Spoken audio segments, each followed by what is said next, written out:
La semana en RCR. Actualidad, entrevistas, comentarios del acontecer nacional e internacional en la semana de RCR TV. Y hasta ahora queremos darle la bienvenida y nuestro agradecimiento, como siempre, a Iván Arenas, un conocido periodista, analista en temas políticos, especialista en temas de conflictividad social, comentarista de opinión en el portal El Montonero. Iván, qué gusto saludarte. Gracias por acceder a esta comunicación a través de la semana en RCR, Red de Comunicación Regional. Buen día, muy amable. José, el gusto es mío, muchas gracias. Esta semana has dado a conocer un documento, ¿no?, sobre la ejecución de una campaña de comunicación, ¿no?, que contaría con el financiamiento de la Unión Europea, un grupo de organismos no gubernamentales, ¿no?, que estarían desarrollando campañas bajo el argumento de defensa de derechos humanos, ¿no? Y como tú lo anotas, se trataría de acciones de propaganda contra la minería moderna en el Perú, ¿no? Esto es un hecho bastante delicado, ciertamente. Sí, en efecto, José, buenos días. Mira, yo tuve acceso a un documento además público, un documento además que ha llegado a diferentes agencias para poder desarrollar una campaña. Son los términos de referencia de un documento, hay que hablar de ese documento, son los términos de referencia de un documento en el que piden aplicar, desarrollar unas campañas de comunicación, propuestas para desarrollar campañas de comunicación para temas de derechos humanos, para temas de sostenibilidad, para temas de institucionalidad, como lo dice el propio documento, y que de alguna otra manera estaría financiado por ONGs tanto suecas como dinero de la Unión Europea. Es decir, sería financiado en realidad por la Unión Europea.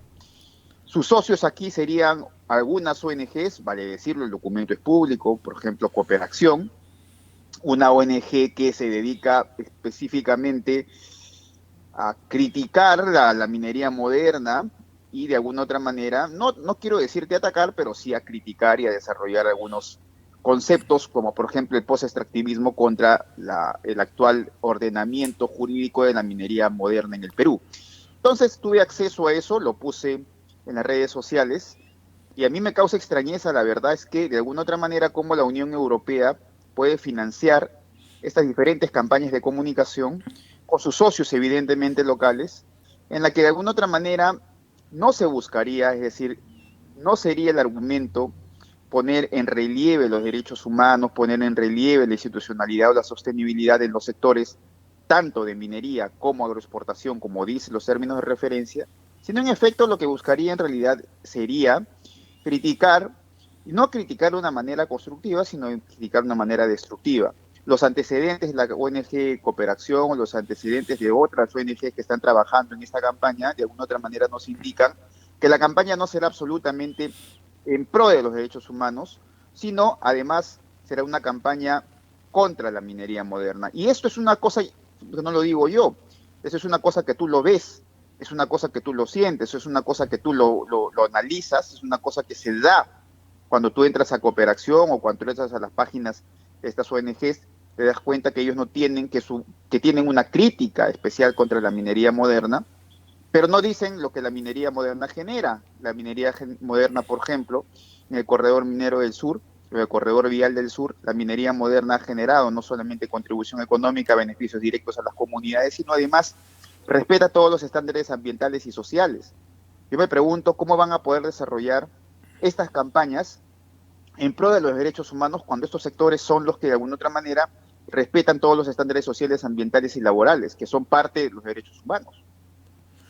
Ahora, Iván, en los términos de referencia de este documento establecen que el trabajo se realiza en una zona donde se ha generado en los últimos años bastante conflictividad, en el corredor minero, la zona de Espinar, Chumbivilcas, Cotabambas. Exactamente, dice exactamente Cotabambas, ¿no? Cotabambas. Dice exactamente Cotabambas, pero eso indica además no solamente que sería Cotabambas, sino que además tú te das cuenta, por ejemplo, que la ONG Cooperación, otras ONGs como Derechos Humanos Sin Fronteras actúan en Espinar, actúan en Chumbivilcas, desarrollan capacitaciones, desarrollan constantemente talleres, desarrollan constantemente charlas, en fin, todas esas charlas y todas esas talleres y todas esas acciones tienen el argumento de la protección, de la promoción de los derechos humanos, de la promoción de los derechos de las comunidades, de los derechos ambientales, de los derechos sociales. Y evidentemente hay una crítica cuando tú lees, entras a ver esos documentos que se dan en esas capacitaciones. Hay una crítica bastante, no constructiva, por así decirlo, sino que es una crítica bastante tenaz, bastante incisiva contra la minería moderna. Lo que no se dice, por ejemplo, o lo que no quieren decir, es que decir, lo que pasa es que mi crítica también es que tienen que decir la novela completa, como está escrita, ¿no?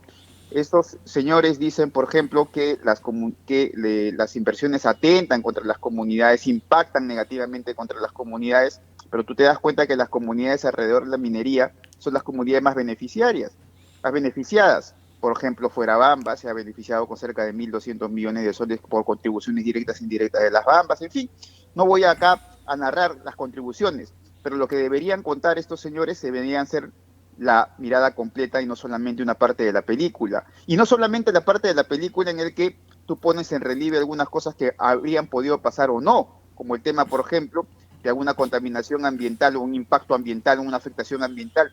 En Espinar, por ejemplo, cosa que hasta ahora no lo hay, y lo pongo en el documento en las redes sociales. No hay, por ejemplo, un documento de los organismos técnicos, científicos o ambientales que nos digan que algún componente de alguna empresa minera haya contaminado Espinar o contamine Espinar. No lo hay, como no lo hay en el Tambo. Días atrás ha salido un reportaje en el que el río Tambo, por ejemplo, ese río es un río contaminado por las aguas del río Titire, que están básicamente contaminadas por la geología mineralizada que existe en la zona debido a los geysers. Entonces, lo que estamos viendo acá son campañas que se desarrollan bajo el argumento de los derechos humanos, bajo el argumento de la sostenibilidad, bajo el argumento de la institucionalidad, bajo el argumento del respeto a las comunidades, pero no se cuenta toda la película completa. Es más, se cuenta la película de acuerdo a lo que yo quiero contar, ¿no? Entonces yo no quiero pensar acá que hay algunos peruanos o hay algún sector o grupos de peruanos profesionales incluidos y políticos también.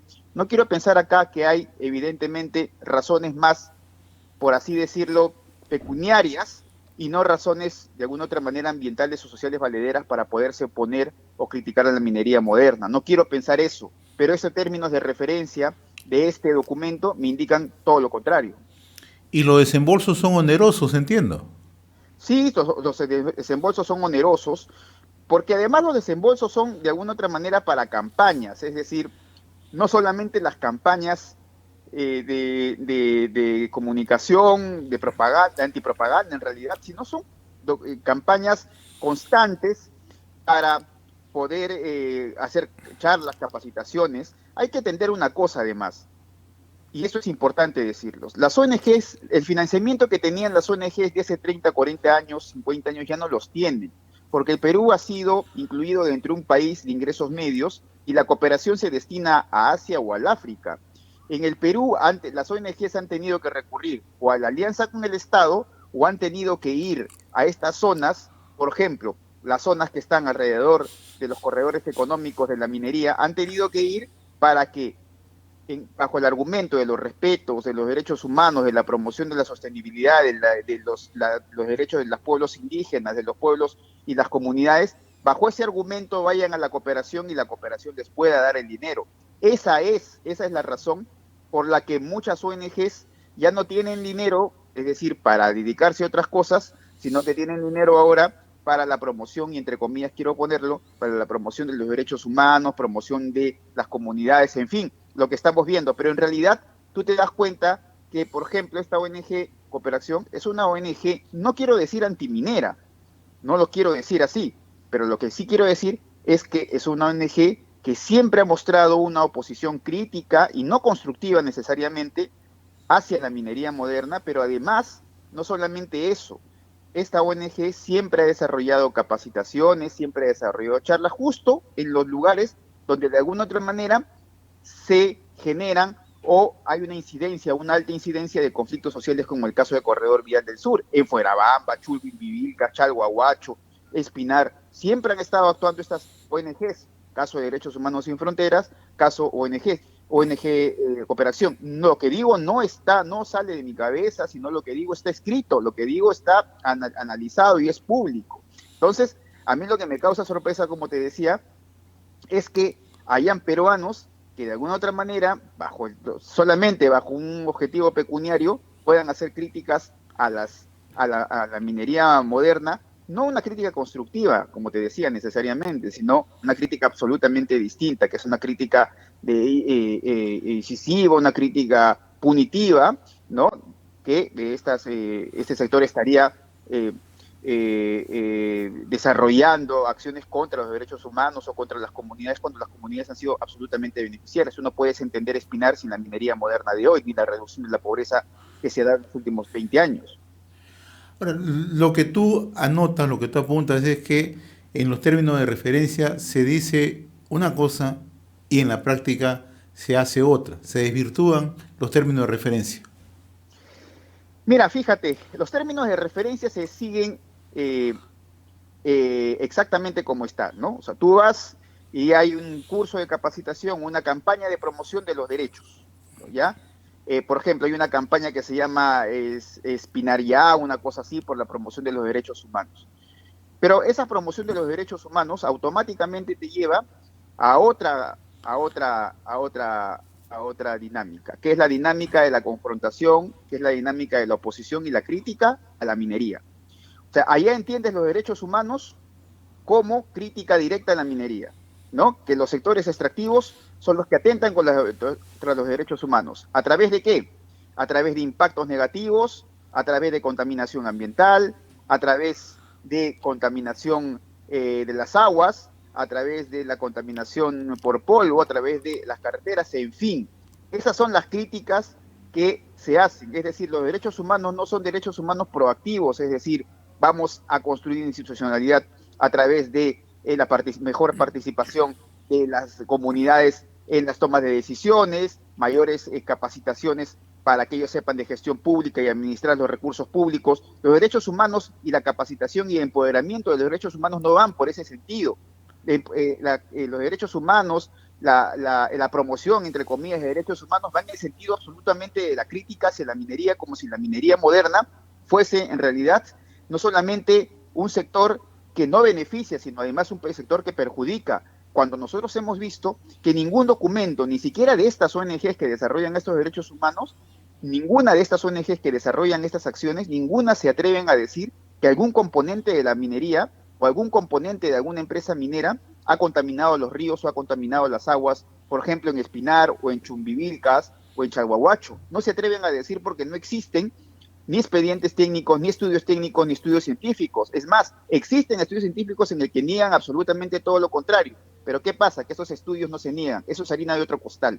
Lo que te quiero decir es que, y al final, es un resumen de que los derechos humanos no se promocionan, como te digo, para capacitar, para empoderar a las personas con respecto a mejorar estos derechos humanos a través, por ejemplo, de la ciudadanía o de la gestión pública o una eficiente gestión pública que mejore los servicios y las brechas sociales y cierre las brechas sociales en la zona de agua potable, desagüe. No se van por ese lado, sino los derechos humanos se promocionan en contra de la minería moderna que dicen estos señores que contamina o trae simplemente perjuicios para la zona.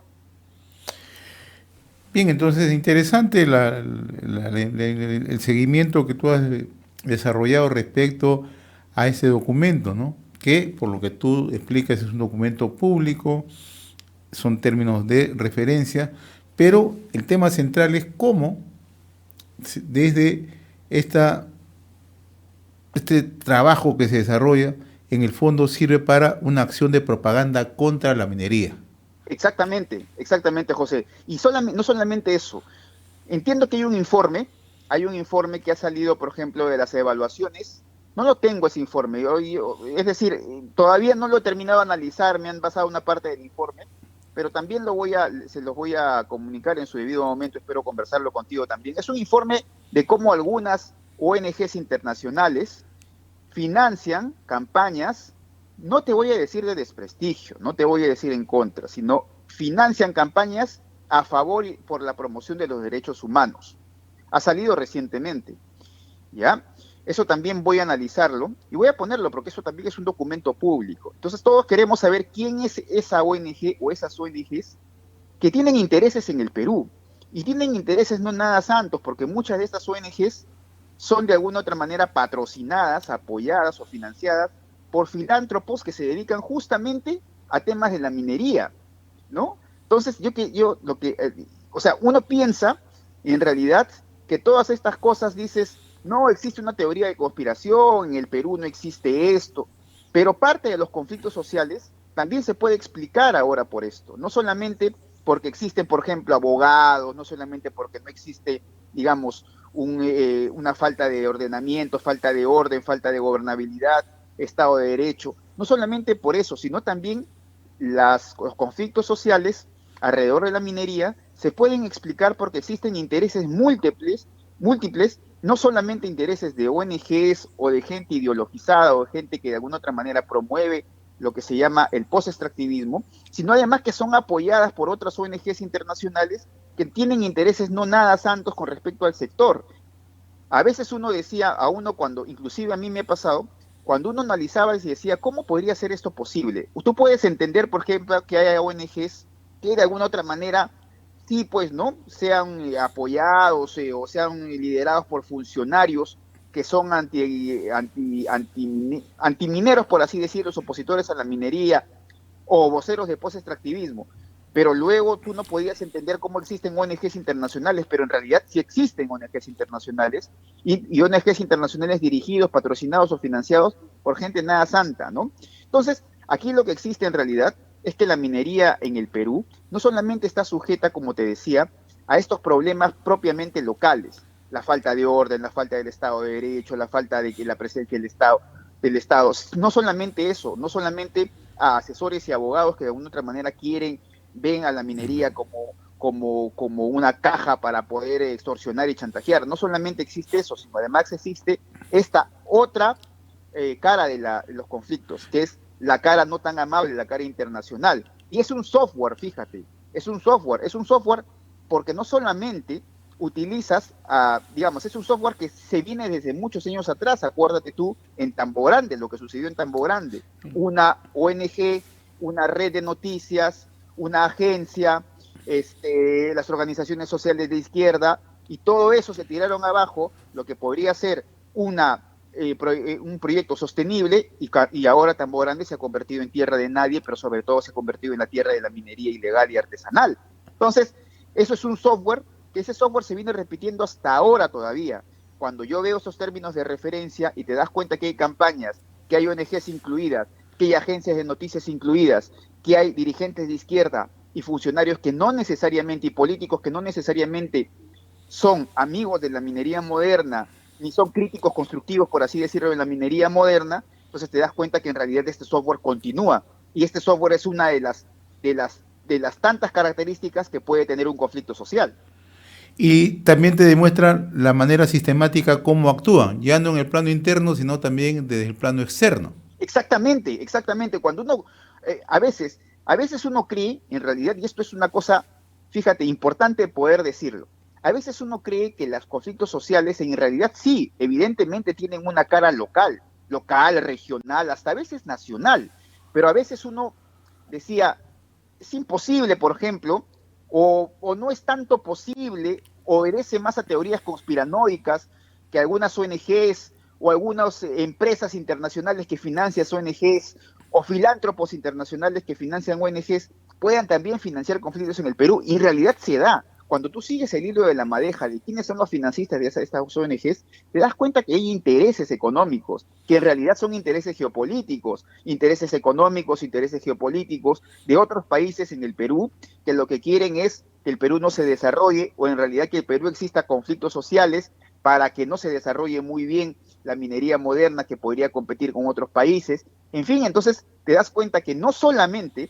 existe una cara local, una cara regional, una cara, como te digo, de hechos propiamente domésticos, donde el Estado está ausente o probablemente existen intereses de las propias comunidades o intereses de abogados, cosas que ya lo conocemos y lo hemos venido conversando contigo, sino además te das cuenta que hay un software internacional que no obedece necesariamente a esta teoría de la conspiración, y que en verdad sí es verdad de que existen intereses grandes corporaciones internacionales tienen intereses económicos y geopolíticos en el Perú, y no solamente alrededor del cobre, sino además, por ejemplo, alrededor del litio o alrededor de otras